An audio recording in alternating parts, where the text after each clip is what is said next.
नमस्कार मंडळी. तर छान माझी अंघोळ वगैरे झाली होती. आज छान हेअर वॉश केला होता, कारण रात्रीच केसाला तेल लावून ठेवलं होतं. खूप रात्री केसांना खाजव येत होती, का माहीत नाही, कोणास ठाऊक. थंडी सुटली की मला अशी त्वचा अशी कोरडी होते आणि खाज येते केसांना. तर मग चांगलं हेअर ऑइल केलं आणि नंतर सकाळी 9 वाजता वगैरे केस धुतले. आणि इथं माझं स्किन केअर चालू आहे. तर सकाळच्या वेळी मी माझं स्किन केअर हे करते. संध्याकाळी नाही वेळ भेटला तरी काही हरकत नाही, पण सकाळी मी मॉइश्चरायझर आणि सनस्क्रीन वगैरे चेहऱ्याला लावते आणि नंतर मग मी माझे दिवसभराचे काम करायला घेते. तर इथं तेच चालू होतं माझं. आणि इकडे अनिकेत पण उठला होता आणि माझ्याशी बोलत होता. तर त्याच्याशी सोबत बोलता छान असं फेसचं मसाज वगैरे केला थोडासा. तर हे असं माझं सकाळचं असतंच, चेहऱ्याला थोडासा मसाज वगैरे द्यायचा. आणि त्याच्यानंतर मला नाश्ता करायचा होता. तर नाश्त्यासाठी आज मी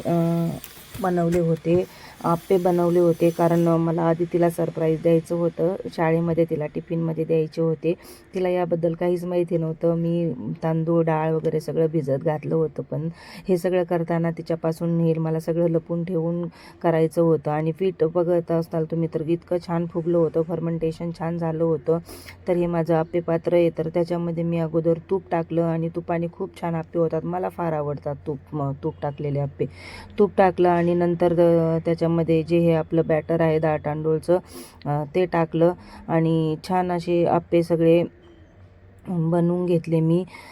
5 मिनटं त्याच्यावर झाकण ठेवलं आणि त्याच्यानंतर पुन्हा त्याच्यावर थोडं तूप सोडलं आणि नंतर ते असे दुसऱ्या साईडनी पण छान असे भाजून घेतले आणि खूप असे खुसखुशीत असे क्रिस्पी आप्पे झाले होते.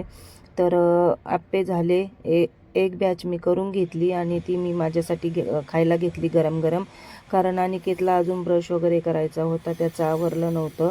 म्हटलं चला मी तोपर्यंत करून घेते. माझ्यासाठी करून घेतले एक बॅच आणि नंतर दुसरी बॅच पण त्याच्यामध्ये लावून दिली आणि मी नाश्ता करायला आले. म्हटलं तोपर्यंत त्याचंही आवरेल आणि तोही गरमागरम असा नाश्ता करेल.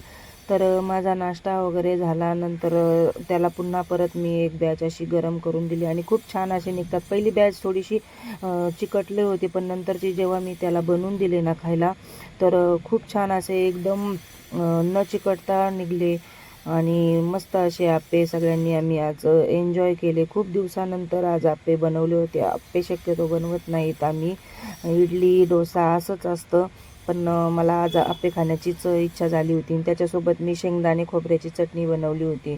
एकदम असं अप्रतिम पोटभरीचा नाश्ता झाला आणि त्यामुळे दुपारी जास्त भूक पण लागली नाही आम्हाला.